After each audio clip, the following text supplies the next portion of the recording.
The word on the street is that I'm going after another marriage this season. Hey everybody, welcome to my channel. I'm Raphael and I am here to review episode 2 of The Real Housewives going after yet another marriage of Potomac. So we start the episode off right where we left off, where Giselle had just finished confronting Mia about her Instagram post concerning her cancer status. She had told her, "Is this what cancer no cancer looks like? I'm not sure if you're just posting this for attention." Mia had told her, "I can't believe you, Giselle, that you would think that I would post about my cancer status for attention. You know what? Fuck you, Giselle." So Giselle, she started dancing around and she was like, "Okay, fine, fuck me, fuck me, fuck me." Mia, she continued on and she was like, "You know what, Giselle? It's okay if I could post about myself and not be perfect all the time. It's okay to show people that you don't have to be perfect all the time and that my life is not perfect." So Giselle, she was just like, "Yeah, that's completely fine. It's okay. I know that I'm not perfect. Jamal wasn't perfect. Our relationship wasn't perfect. So that's completely okay." All of a sudden, Mia's bodyguard, aka her best friend, aka the new friend of the show, Jacqueline, she popped in and you know she was standing to the side before she got on camera like, okay, I'm about to speak. Okay, I'm ready. Oh, I'm going to get a champagne flute this season. I just know it. Maybe not this season, but maybe next season. But okay, here we go. Make sure that my battery on my microphone is good. Is it good? Is it good? Okay. And make sure that you get my good angle. Okay, I'm about to speak. Here we go. Oh my God, here we go. Please let this work out. Is everything okay, Mia? I'm like, Jacqueline, who are you? If I was Giselle and Robin, I would have looked at her like, yes?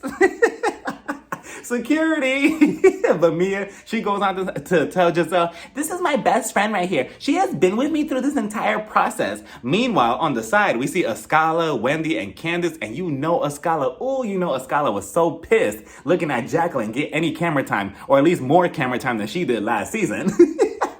Ascala was probably to the side like, "Wow, they really replaced me for her. I can't believe this. I gave them all my good fashions. Wow, I'm pathetic. You know what? Let's go, girls." So then she started making her way over. I'm like, uh-oh, what's about to happen? Irrelevant versus irrelevant. No, I'm kidding. Love you, Ascala. So Ascala, she comes on over. Wendy, she moves in the mix and she asks Mia, "What's going on? What's happening?" And I was actually surprised to see their little, interaction, because I'm like, wait a minute. I could have swore from the reunion that Mia and Wendy were not on good terms. But okay, so then Mia, she was just like, "I'm not sure. You're going to have to ask them. For some reason, they have a problem with what I posted on my Instagram." All of a sudden, her bodyguard, Jacqueline, she pops in again. She was just like, hey, remember me? She was like, "I'm not done yet. Put the camera on me." So let me tell you, Mia has been going through a lot these past couple of weeks with her emotions. So, sometimes it can make her a little bit delirious and delusional. Ooh, not delusional, but it could put her in a different headspace. So it's okay for her to feel this way sometimes. And everybody just has to be a little bit more understanding.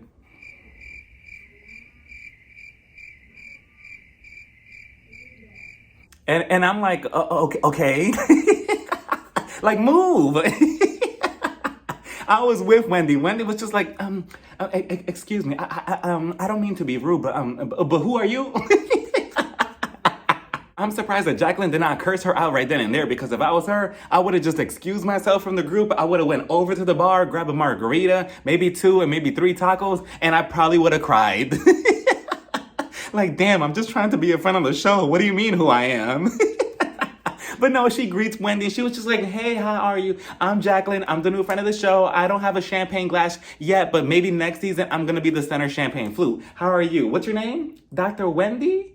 I'm sorry, I don't know who you are. The only Wendy that I acknowledge is the burger joint, but nice to meet you anyway." And I'm like, well, okay. So then Robin, one thing we could always count on Robin for is never fighting for her relationship with Juan, but fighting for her friendship with Giselle. So she speaks up and she's like, "What we're not about to do right now is act like me and Giselle were the only two to question Mia about her Instagram post. We all did it in the circle." And I'm like, ooh, Robin, that red hair has you feeling some type of way? What's going on? Who is this? Because all of a sudden, she wants to come out of the shadows after being there for 7 seasons. And I'm like, wow, okay. Maybe her champagne flute flashed before her eyes. And she was like, okay, I need to do something this season, so let me speak up.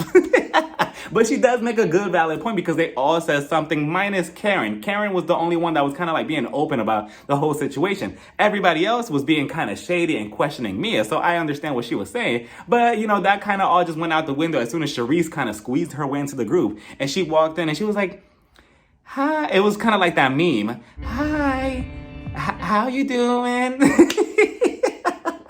It was so awkward. She went at Karen to begin with and she hugged her. Karen gave the most fakest hug. Karen was just like, oh, how are you? Oh, hey. Oh, nice to see you. Hi, how are you? Oh, you're here. Robin goes on to explain that Charisse and Karen used to have bad blood years ago when she was on the show. When Charisse accused Karen of having a side piece on the side outside of her marriage, she doesn't know if that bad blood still exists. Obviously, I think it still does because Karen, just look at her body language when she hugged her. She barely wanted to touch her. So, and then Charisse, she was just being so desperate trying to hug her. Robin was just like, well, Karen did say that I could invite anybody. So, I invited Charisse, aka the producers and Andy told her to invite her. So Charisse, she went up to Karen and hugged her. And right away, Charisse is just coming off desperate right away because she was just like, we need to go out to dinner. Like, we need to film and we need to sit down. We need to have a one-on-one sit down. I don't care what we do. We could go walk our dogs, walk somewhere, do anything. Like, we could go on a roller coaster, but we need to film.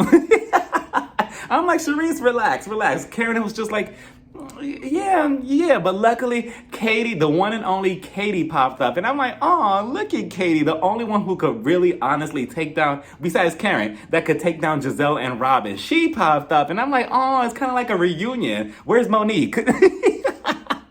That's all we needed to have everybody on, but she's there. She's greeting everybody. We see, what's her name? Giselle. She's over there talking to G, Mia's husband. And I'm like, yeah, Gordon, if I was you, I would get away from Giselle, because the second that you even say hi to her the wrong way, she's going to make you her storyline the next season. And then she's going to be accusing you of doing X, Y, and Z. So if I was you, I would just stay away. But Katie, she's hugging everybody. She's having a good time with everybody. Candace, she was just like, yeah, the last time I saw her, she just disappeared from our cast trip and I never heard from her again. But it was lovely to see her and everybody, interacting with each other. Meanwhile, Giselle, Giselle, I feel like she goes into every single scene like this with a notebook and a pen. And she was just like, okay, so let's see. Let me see. Confronted Mia about her Instagram post. Check. Let's see. Bring Charisse to the party.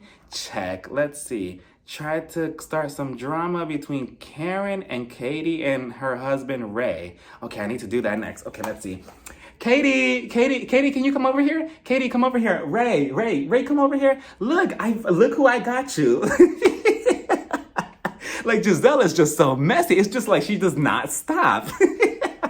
It's just constant go with Giselle, but whatever. So Ray, he saw stars in his eyes the second that he saw Katie. He was like, wow, for a second I thought he was gonna get down on one knee. I'm like, relax, this is Karen's party. Don't propose to her. Katie, she's hugging up on him, and then on top of that, she's feeling on his ass and everything and grabbing it. I could have swore I saw 2 fingers go in, but that's neither here nor there. And I'm like, wow, okay, Katie and Ray. Meanwhile, Karen, she's on the other side, and Giselle was just like, Karen. Hold on. Let me get my notes. Okay, start drama between Katie and Karen. Okay, check. Karen, come over here. Look what's happening. Look what's going on. And I'm like, oh, Giselle, such a tattletale. Let them have fun. I think it's meaningless. Right? I don't know. The way Ray was just, all over Katie, I don't know. And then towards the end, Karen had to push her away. Like, okay, stop playing around with my husband. Meanwhile, we see Candace and Ashley interacting. And that was pretty cute too, knowing their past on the show as well. Candace, she lets her know that she's probably going to try to get pregnant in the future. But now she's freezing up her eggs. So that way she has that option in the future. Then meanwhile, back with Ray and Katie, Karen, she whispers to Ray. And she was like, okay, I'm about to give a good speech right now. But make sure that you pay attention to every single one of my words. Next thing you know, Karen, she gets on stage and she says this speech, and I was kind of confused of what she was trying to say. Everybody else in the room was confused too. She went on to say, and she was like, hey everybody, so grab your partners, your lovers, your mistresses, everybody that you're in a relationship with, whoever you're fucking or whatever, or whoever you're seeing, or whoever you swipe right on Tinder. But the grande dame is here, and she is here to stay. Mwahaha. All I expected was lighting in the background. She sounded like a villain from the movie Batman, and I'm like, what is going on here? And everybody kept clowning her because she ended her speech by saying, the grande dame is back. And everybody in their confessional was like, okay, where is she coming back from?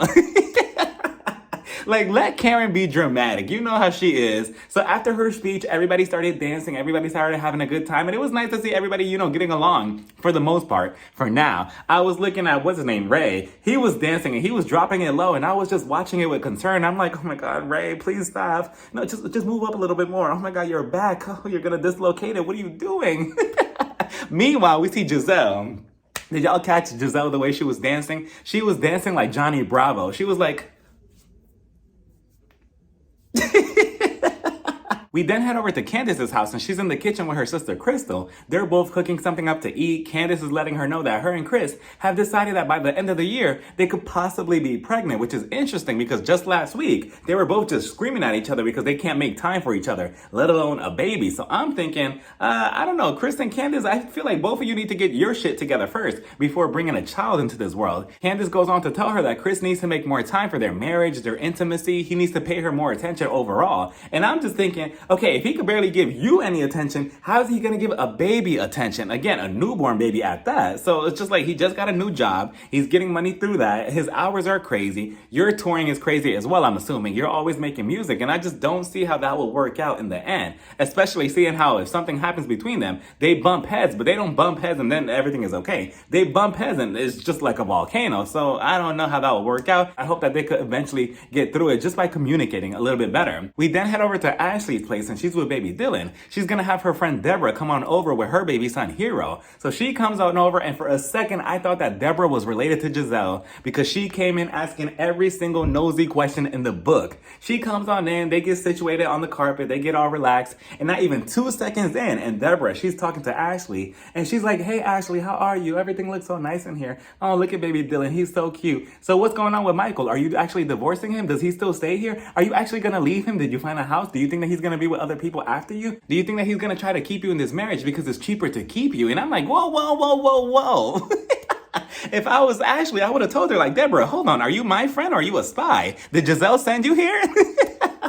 Asking all those damn questions. But Ashley, she goes on to say that it is a little weird still living with Michael in the same condo, which I was shocked that Michael even allowed her to film in this condo to begin with. I thought that he would be bitter or something. But then again, I'm not even sure if this divorce is actually real, but you know, that's neither here nor there. So she goes on to say that, yeah, they don't live in, they live in the same place, but they don't sleep in the same room. She sleeps somewhere else, he sleeps over there, but every now and then he's trying to like seduce her, trying to win her back somehow. So that's why Deborah was like, do you think that he's trying to keep you in this marriage because it's going to be cheaper? You know, because if you divorce, you're going to take half his money. So do you think that that's the case? Ashley's like, well, I don't really want to think of it like that. But, you know, as soon as this divorce is over, I'm going to be a trillionaire. So she was like, do you want to get some mimosas? Let's get some mimosas. So they toast. And I believe Deborah, she was just like, let's toast to you being back on the streets. That's my kind of toast. She goes on to say that because of TikTok, she wants to take dancing more serious. So she's going to have a dance class with high heels and she's going to invite everybody. And I'm like, oh, okay, that's a cute activity. So Deborah, she was like, well, hold on. Since you're a dancer and everything, how is you and Candace? Candace is a singer and she's also a dancer as well. Ashley's like, well, I mean, it's baby steps. You know, we talk here and there, but it's baby steps. We're getting there. You know, we have a long past, but it's getting there. And I would like to, you know, see their friendship flourish. So Deborah's like, well, you are a singer and she's a singer. You know, maybe both of you could make a song or something. And can you imagine if Ashley and Candace actually collaborated on a song together or like a mixtape, an album, a CD, anything? I mean, I could picture both of them making a diss track towards Michael. I could picture Candace already starting off the song with "Fuck your husband and your husband you claim." I'll be here for it. We then see Robin and Giselle meeting up at a coffee shop, and right away, the second that Robin sits down, she tells Giselle, you know what, Giselle? I have a bone to pick with you. And I'm like, ooh, wait a minute. What is going on here, Robin? Who is this new Robin that we're seeing this season? It must be the red hair. I'm telling you, it's the red hair. Giselle, she's shooken up, and she was like, oh no, my only alliance on this show. What are you talking about? What bone do you have to pick with me? Robin, she was like, you know what bone I'm talking about. You know what you did to me. Now remember. And I'm like, ooh, Robin. Oh, you know, I was kind of turned on. I'm like, okay, Zaddy. Giselle, she goes on to say, I don't know what you're talking about. Are you talking about, you know, what I accidentally said at Karen's party about you and Juan's house and how the house is in your name and not Juan's name? And Robin was just like, yeah, that's what I'm talking about. And I'm like, ooh, Robin again. Who's just, you know, I was getting all hot and bothered. Just, ooh. But Giselle, she was like, yeah, I'm sorry, I slipped up and it accidentally came out of my mouth. And the second that it came out of my mouth, I was just like, oops, I shouldn't have said that. And I do wonder how it got back to Robin though, like, because she wasn't there at the time. So who told her that she said that out of her mouth? Unless Karen had told her something, or maybe Ashley. It was probably Ashley. But Robin was like, yeah, I don't know why you would say that. And then she goes on to explain in her confessional that the reason why the house is in her name is because, the last house that they had, it foreclosed and it messed up Juan's credit, I believe. And he's still recovering from that. And I'm like, sure, Robin, sure. I'll believe you. I'll let it slide this time. Sure, we'll go with that. So she was like, Giselle, you wouldn't like it if I, revealed everybody about your secrets, right? Because I know a lot of secrets about you. And I'm like, ooh, Robin, if you want the center champagne glass for next season, reveal those secrets. Giselle, you could tell Giselle had fear in her heart. And, that's not something that we really typically see from her. But she was like, oh, no. I don't want you telling any of my secrets. Let's not do that. So Robin goes on to tell her that her and Ashley were house shopping the other day, and Ashley was concerned because Chris, Candace's husband, he replied to one of her Instagram stories at about 2 o'clock in the morning, telling her, oh, you should come to the W. So Ashley was like, why are you telling me to come to this club, lounge, bar at 2 o'clock in the morning? Where's your wife? I could see where her, concerns will be, because she didn't know that he worked there prior to Robin telling her. Robin was like, oh, no, I think you're getting it twisted. He works there, so that's why. So Ashley, then she eased up and she calmed down. Not Giselle. Giselle, all she heard was Chris replied to my story, and that was it. That's all she heard. She did not need any more context of the whole story. So Giselle, she started twisting in this, and she was like, what happened between me and Chris at this past reunion and how we had that awkward interaction, and he made me feel uncomfortable. So I'm like, okay, I don't want to discredit Giselle right away, just because she has a shady past on the show. I want to hear her out, because Chris, he might be one way on camera and then a whole different person behind closed doors. But the second that Giselle started talking more and more and more, I'm like, I don't know if I could fully believe you, Giselle. I'm like, what? She goes on to say that Chris and her, he was upset because Candace was being asked all these questions at the past reunion. Chris was not happy, so he told Giselle, can me and you have a private conversation in a room? So they were in a room together, and he started complaining about Candace. And that was her reasoning for saying, oh yeah, he was trying to come on to me because he was complaining about his wife. And I'm like,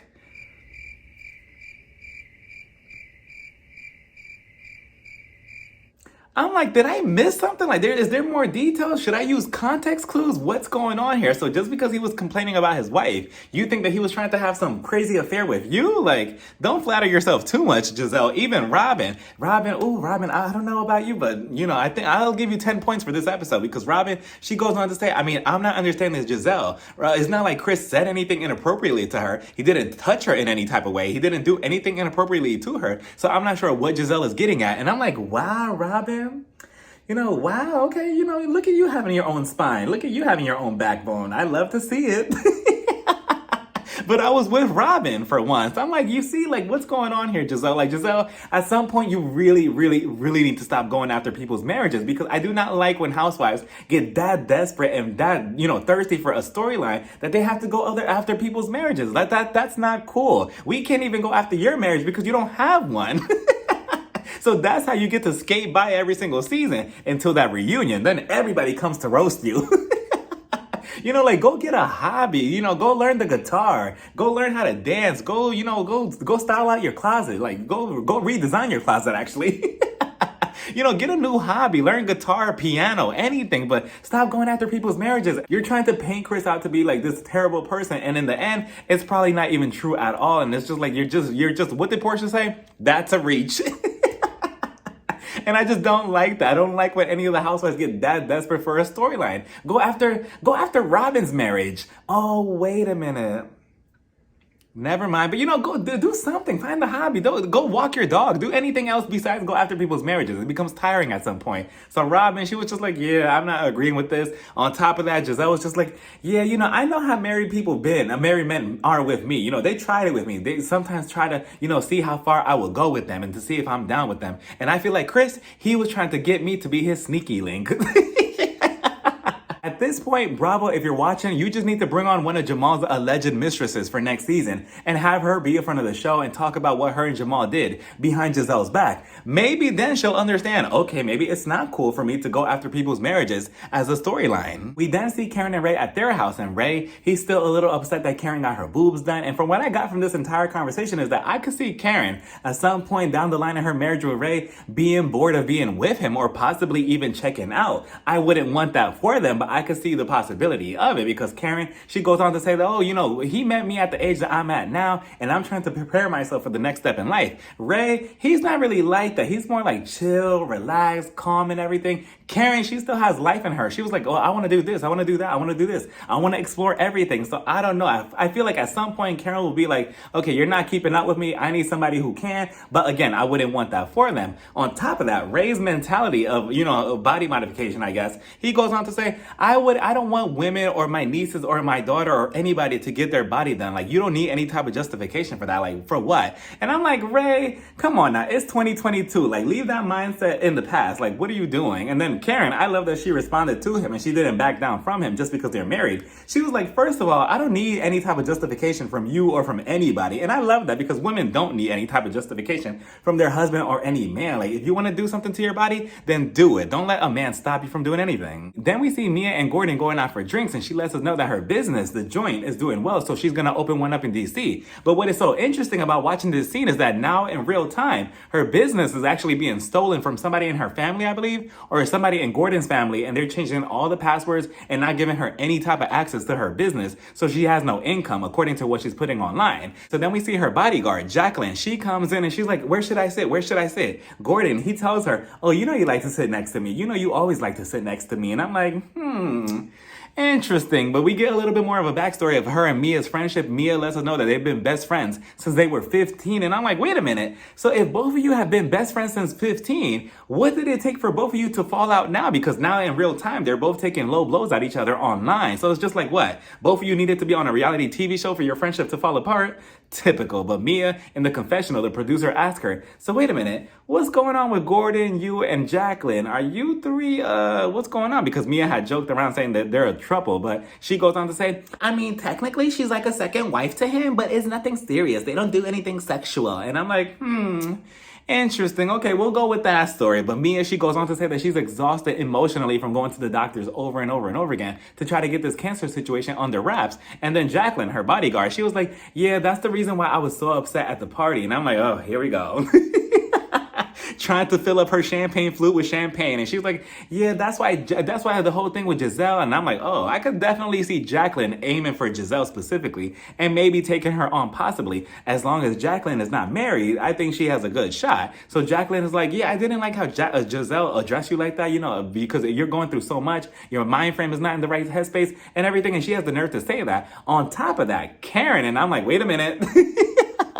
You know, one thing is Giselle, but now you're going after the Grand Dame. I don't know if you could take her on, Jacqueline, but she goes on to say, yeah, I feel like Karen, she was trying to protect her own ass because why would she spring that on you that, you know, they were just gossiping about your Instagram post just right before you went into the party? Why not tell you that in advance? And what did I just say in my review last week? I said the same thing, that Mia is not going to be happy to find out that she had Karen in her face in her house talking and having a good time, and never did Karen ever say anything about what they were talking about until she texted her about the invitation last minute. So it's just like, yeah, Karen, even though you technically didn't say anything shady towards her post, it was kind of shady that you didn't give her a heads up when you hung out with her so many times. So we get a surprise meetup between Ashley and Candace, and I'm like, okay, everybody hide the butter knives. They meet up at this restaurant, and it's so cute to see them actually interacting with each other and actually having a good time and genuinely having a good time. So they sit down. Candace is telling Ashley about everything that she experienced at the Grammys. Candace went to the Grammys. That's very impressive. That is so cool. She said that she met so many people that she wants to work with eventually in the future. She's gonna, you know, be re-releasing her album Deep Space eventually. Ashley, I don't think that Ashley was trying to be, you know, malicious when coming at Candace with this conversation. She was like, well, you know, I just wanted to talk to you about something that happened a couple of nights ago. You know, I got a DM at 2:00 in the morning from your husband, Chris. And I'm like, uh-oh, here we go. Here it comes. But surprisingly, Candace was cool about it. She was like, But did y'all see that look that she gave Ashley? She was like, so you're back on your bullshit again, I see. if looks could kill. But Ashley, she went on and she was like, yeah, I was really surprised because he replied to my story and he said that I should come to the W, whatever that meant. And I wasn't sure if he was trying to, talk to my friend or something, or he thought that she was cute. And Candace, she finally replied and she was like, well, I mean, he works there. That's why. Ashley was like, yeah, I didn't know that at the time. And again, I feel like Ashley was genuinely concerned at first because again, anybody will be, shocked getting a message like that, especially if you did not know that somebody's husband worked at that restaurant, lounge, club, bar, whatever. I will be shocked too. I'll be like, wow, okay. Well, no, if it was me, I would have been like, okay, I'm coming. Shots on you. But, Candace handled that pretty well. Yeah, I mean, I don't know. I didn't really know what to think of that whole situation because I don't want you going through his phone. And then all of a sudden you see that that he messaged me at 2:00 in the morning. It could look shady. I feel like she was doing the right thing. So she was waiting for Candace to reply. And I'm like, okay, here it comes. She's about to flip the table. This whole friendship is about to be down the toilet. But no, Candace was pretty understandable. She was like, okay, well, I appreciate that. And I'm going to choose to, think that he wasn't trying to be malicious or trying to do anything outside of our marriage. And that was that. I really love their interaction, their friendship. I love that Candace was much more open, mature about everything. I like that Ashley was mature about everything instead of, before, how she usually needed an audience for her to try to embarrass somebody. But now she knows better to not do that, even though they have an audience right next to them with a bunch of camera crews and a bunch of producers. So what are they? But eventually, both of them are like, okay, everything is fine. It's no biggie. It's no problem. That's that. They order their food. Candace, she tells the waiter, do you have anything that's, specific? Because I'm allergic to bullshit. Same, Candace. Same. Achoo. We finally get to Ashley's dance class and she's getting all the snacks and drinks ready. Next thing you know, Robin, she pops up first. And I'm like, what is going on this season with Robin? I'm concerned because I'm not sure who this woman is anymore because at the beginning of the episode, she spoke up. Then she had a backbone against Giselle and she was pushing back against her. And now she's showing up to events first and not last or late. Like, I'm concerned. Who is this? But Robin, she shows up first, followed by Giselle. Giselle is there. It's kind of awkward between her and Ashley, especially how they left off in the conversation before about the whole house thing and how Giselle was so concerned. They're drinking and eating and everything. And then Robin, she obviously feels the tension and she's like, okay, does anybody need to talk about anything? Oh, and before that, Ashley also announces that Karen will not be coming because she has a fever of 100,000 degrees, something like that. And I'm like, I don't know. Either one, Charisse scared her off, or two, she just didn't want to dance or anything or, break her back or anything. But Giselle was just like, yeah, I don't know. I feel like Karen didn't come because Charisse has some tea on Karen. And I'm very curious as to what exactly does she mean by that? Or what kind of tea does she have on Karen? And if she really did run Karen away, like, Karen, are you scared of her? Interesting. But Giselle, she goes on to say, yeah, actually, the whole situation between you and Michael and buying a house, I just find it so concerning. I just don't understand it. Again, getting in other people's marriages or divorces, right? So Ashley's like, yeah, I don't understand why you're so concerned. I mean, you act like you haven't been through the same situation with Jamal. You and Jamal have gotten back together so many times. So why can't me and Michael? Me and Michael are still trying to, go through this whole process. Giselle was just like, yeah, I understand that. But it's just like, I want the best for you. I just don't understand why you're buying a house with this man. Are you getting back together with him? And I'm like, Giselle, why does it concern you? I just don't understand why Giselle is so upset about it. Like, concerning? Okay, I get it. Yeah, you may think that the whole thing is stupid, but again, why are you so upset about it? It's like her blood vessel is about to explode with how Ashley's just not giving in to Giselle and telling her, okay, fine, I just won't get a house with him. That's all she wants to hear. But Ashley's like, no, I mean, he's going to be providing a house for me because I can't really afford it because Andy, he's not, paying me well enough. I'm going to have to wait 2 more seasons and then maybe I'll get a bonus. Wait. I forgot to mention how Ashley told Giselle, oh, Michael has been on his best behavior. He's been treating me good. He hasn't cheated on me lately. And I'm like, wait a minute. Lately? Ashley, the bar is so low. But anyways, let's continue. Charisse, then she comes in next. Again, she always comes in at the wrong time. She's like, hey, everybody, how's everything going? I'm like, Charisse, sit down. So she sits down and then she gets the whole situation explained to her. And she's like, I don't get what the problem is. I don't understand why is it a problem that Michael is paying for a house for Ashley. And I'm like, right. At least somebody has some common sense with money, Giselle. You know, Giselle, if you followed Ashley's way, maybe Jamal would have bought you a house instead of that, put together piece of Lego thing that you got going on at your house. Maybe he would have bought you one too, but here we are. The dance class is about to start, so then Candace, she pops up, followed by Mia, followed by Wendy. Wendy lets us know that she was busy all day. She was chaperoning her son's field trip. She was on the news and she was trying to get another degree, but she managed to make it to the event. Mia, she also lets us know that Giselle actually texted her privately and said, look, can we talk about everything that happened at Karen's party? I want to squash everything. But Mia was like, no, I'm not squashing anything with Giselle because the second that you mess up with me, you're going to have to book another appointment with me. And I'm like, ooh, I like that. I'm going to use that one in the future. If you mess up with me or you fuck anything up with me, you're going to have to book an appointment with me in the future. I like that. But eventually they get going with a dance rehearsal or the dance class. It was nice. Everybody was moving all sexy and all nice and seductive. And I'm like, ooh, I started rotating my hips at one point too as I was watching. And everybody has their high heels on too for the most part. But then I look over at Charisse and I'm looking in and I'm like, wait a minute. Let me zoom in a little bit. Hold on. Those aren't high heels. Those are platform sandals. I'm like, Charisse, that was not on the memo, but you know what? It's fine or whatever. She was doing good. For the most part, again, everybody was dancing all nice and seductive. Ashley was over there rolling around on the floor and dancing as if the house that Michael was trying to buy her depended on it. I mean, she was moving like...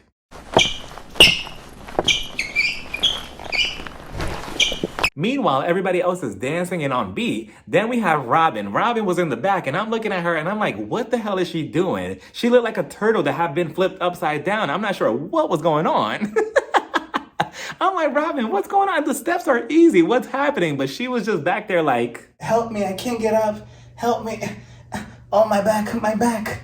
So after the dance class is over, Ashley tells everybody that she has some snacks for them. So they all exit the room, except Candace and Giselle. And I'm looking at Candace and I'm like, it must really suck that she just had a good time. She was having so much fun, dancing, doing all of that. And boom, just like that, her mood is about to be ruined because of Giselle. Giselle, she goes on to tell her, well, I actually talked to Ashley about the situation with your husband, Chris, and how he was sliding into her DMs at 2 o'clock in the morning. But I want you to know that I actually had my own experience with Chris that made me uncomfortable. And I'm like, how convenient of that? How convenient, Giselle, out of all the time that you could tell Candace at any given moment, you choose to do it on camera. When did the reunion film for the last season? Like months ago, and now you choose to do it now? How convenient. And even Candace was looking at her like, oh, so now it's my turn. Now we're doing my husband. Okay. She was even smirking at her like, okay, I know what type of game you're doing, Giselle. Giselle, she goes on to say, yeah, I don't want to be in a room with another married man. It made me very uncomfortable. So Candace, she's looking around at the camera people like, okay, we can't be serious, right? Like, we're doing my husband, but she goes on to ask Giselle, so wait, did my husband Chris, did he do anything inappropriate to you in the room? Giselle was just like, no, he didn't do anything to me. So Candace was like, okay, so did he say anything inappropriate to you? Giselle was just like, no, he didn't say anything inappropriate to me. He didn't do anything to me. So then Candace was like, so then what's the problem? What did he do that was so inappropriate that he was coming on to you? And Giselle, she goes on to say, well, it's just the fact that I was in a room with another married man. It made me very uncomfortable. And I'm like, So just because another married man is in the same room as you alone, it means that he's trying to come onto you and he's trying to be your sneaky link? Like, Giselle, come on now. Like, you really need to stop this. Like, come on now, stop. And Candace, she actually went way, way, way softer on you than she typically usually does because this whole thing could have went left so quickly. But no, Candace decided to get up. She's looking around. She broke the fourth wall too because she looks right into the camera because she's pissed, as she should be, because again, you're trying to accuse her husband of doing who knows what to you. So she's looking at the camera like, okay, so we're not doing this with my husband. We're not doing this. So she gets up. She walks out of the room. Giselle, she gets left in the room by herself. Candace is walking around in the hallway and she's like, no, I don't need the camera. Put the camera down. Put the camera down. Where's Eric? Where's Eric? I don't know who's Eric. So Eric, she finds him in a room and I'm assuming that he's one of the producers. And she was like, no. What we're not about to do is talk about my husband in this type of lighting when we have Michael Darby right there. And then they pan over to Ashley. You know, Ashley was probably outside like, now what did I do? What did he do? He's just trying to buy me a house. But Candace, she has every right to say what she said because she was like, what we're not about to do is talk about my husband when we have that nasty ass-grabbing mother, you know the rest, right there. And we could go after him. He's the real person that we should be worried about. Instead, we're trying to paint out my husband to be this bad person just because he was in the same room as Giselle. And again, rightfully so. Candace has a right to be upset because Giselle, again, I want to say that you stooped a whole new low. But I feel like you stooped a whole new low with this because, again, you're going after marriages nonstop every other season. Like, you really need to stop that because, again, even like the whole thing could not be true. But then again, some people are going to take it and run with it. And they're going to be like, yeah, I don't know about Chris. What if the hotel that he was working at now just watched this episode and was like, yeah, maybe we shouldn't have a person like him be the manager because look what he's doing. He's having affairs. Maybe we should just give him the boot and fire him. Like, Giselle, you don't know all the damage that you could do by just saying all of this and spreading lies just because you need a storyline for this season. Like, come on now. At some point, it's not funny anymore. And it's not funny at somebody else's expense either. Even if it is Candace. And Candace, again, like I said, she's rightfully upset. She's rightfully mad. And that's that. And the episode, again, it was left to be continued again for the 100th time. And I'm like, can we please stop this? I mean, we already did it last week. And again, we have no taglines again this week. So it's just like, what are we doing, Bravo? Like, what's going on here? But I don't know. That's that, everybody. Let me know what you all thought about this episode down in the comments. And do you agree with what Giselle did? Do you believe her? Do you not believe her? Do you think that Candace,